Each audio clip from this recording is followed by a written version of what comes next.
सामिर 17 साल का एक लड़का था जो एक छोटे से गांव में रहता था। उसका बाप फौज में था और कई सालों से लापता था। हर शाम सामिर दराज खोलकर अपने बाप की तस्वीर निकालता और आहिस्ता से कहता, अब्बा, एक बार वापस आ जाओ। गांव वाले कहते थे कि वो जंग में मर चुका है, मगर सामिर का दिल कभी ये बात मानता ही नहीं था। एक बारिश वाली शाम सामिर घर आया तो दरवाजे के नीचे एक पुराना गीला सा खत पड़ा था। लिफाफे पर लिखा था, सामिर के नाम, तुम्हारे बाप की तरफ से। सामिर के हाथ कांपने लगे। उसने खत खोला तो अंदर लिखा था, बेटे, अगर मैं कभी वापस ना आ सकूं तो इस खत के साथ जो नक्शा है उसे जरूर देखना। वो तुम्हें सच तक ले जाएगा, मेरी आखिरी निशानी तक। सामिर हैरान था, मगर इसने फैसला कर लिया कि वो आज ही निकलेगा। नक्शा जंगल की तरफ जाता था और रात होने वाली थी, लेकिन सामिर ने दिल में उम्मीद लिए जंगल का रास्ता पकड़ लिया।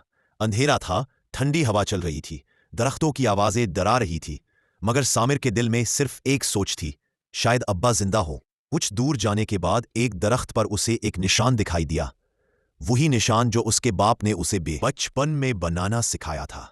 सामिर की आंखों में आंसू आ गए और वो आहिस्ता से बोला, अब्बा, आप यहां थे। नक्शा उसे जंगल के बीच एक टूटी फूटी झोंपड़ी तक ले आया।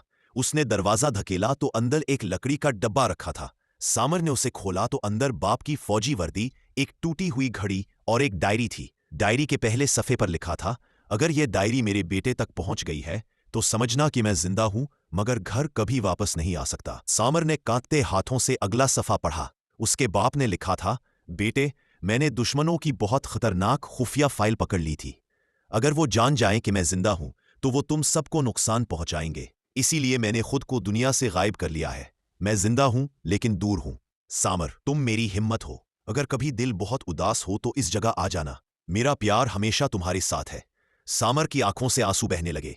उसे पहली बार समझ आया कि कभी कभी मोहब्बत के लिए दूर रहना भी जरूरी होता है।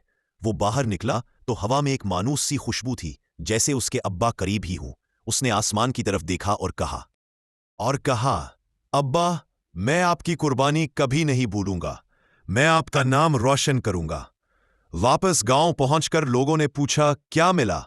सामिर ने मुस्कुराकर कहा, मुझे सच मिल गया और अब्बा की मोहब्बत भी। इस दिन के बाद सामिर पहले से ज्यादा मजबूत, बहादुर और समझदार हो गया, और वो पुरानी झोंपड़ी हमेशा उसके लिए उम्मीद की जगह बनी रही।